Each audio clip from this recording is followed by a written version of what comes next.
तुमचा माइंडसेट जर इतरांना मदत करण्याचा असेल तर तुम्ही तुमचं नेटवर्क खूप स्ट्रॉंग बनवू शकता. तुम्हाला काय फायदा होईल असा विचार करण्यापेक्षा तुमच्यामुळे इतरांना काय फायदा होईल असा जेव्हा तुम्ही विचार करायला सुरुवात करता तेव्हा तुमचं नेटवर्क ग्रो व्हायला सुरुवात होते. विद्यार्थी मित्रांनो, जेव्हा आपण आपल्या वर्गामध्ये इतर विद्यार्थ्यांशी चांगल्या पद्धतीने रिलेशनशिप डेव्हलप करतो तेव्हा ते विद्यार्थी आपल्याला मित्र म्हणून आपल्या अभ्यासात सुद्धा मदत करू शकतात आणि त्यासाठीच गरजेचं आहे नेटवर्किंग स्किल्स. मित्रांनो, जेव्हा आपण विचार करतो की आपण कनेक्शन, कोलॅबोरेशन आणि आपल्या बरोबर असलेल्या विद्यार्थी मित्रांची प्रगती आणि हा जर उद्देश असेल तर आपल्याला नेटवर्किंग स्किल्स इम्प्रूव्ह करणं खूप गरजेचं आहे. मित्रांनो, तुम्ही एखाद्या ब्रँचचे स्टुडंट आहात आणि तुम्हाला इतर ब्रँचचे मुलं सुद्धा ओळखत असतील, जर तुम्हाला पूर्ण कॉलेज तुमचं ओळखत असेल तर तुमच्याकडे चांगले नेटवर्किंग स्किल्स आहे. आता ते तुम्हाला कोणत्या कारणासाठी ओळखतंय हा तुमचा वैयक्तिक प्रश्न आहे.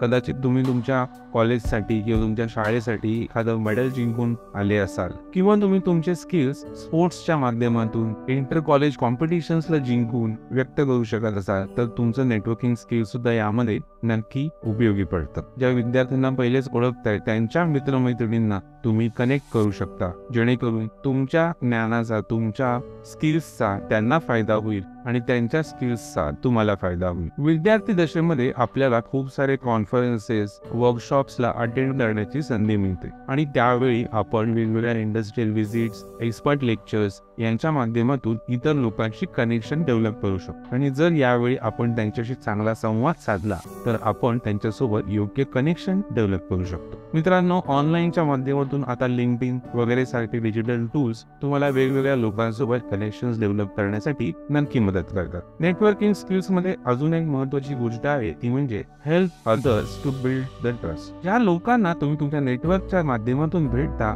त्यांच्याशी संपर्क तुम्ही ठेवायला कधीच विसरू नका. फॉलोअप घेणं म्हणजेच तुमच्या नात्याला अजून एका पद्धतीने स्ट्रॉंग करणं आहे. जर तुम्हाला नवीन माणसांशी दीर्घकालीन संबंध प्रस्थापित करायचे असतील तर तुम्हाला तुमच्या नेटवर्किंग स्किल्सला डेव्हलप करणं खूप गरजेचं आहे. चला तर मग मित्रांनो, आपल्या नेटवर्कमध्ये चांगली माणसं जोडूया, कारण असं म्हटलं आहे your network is your network.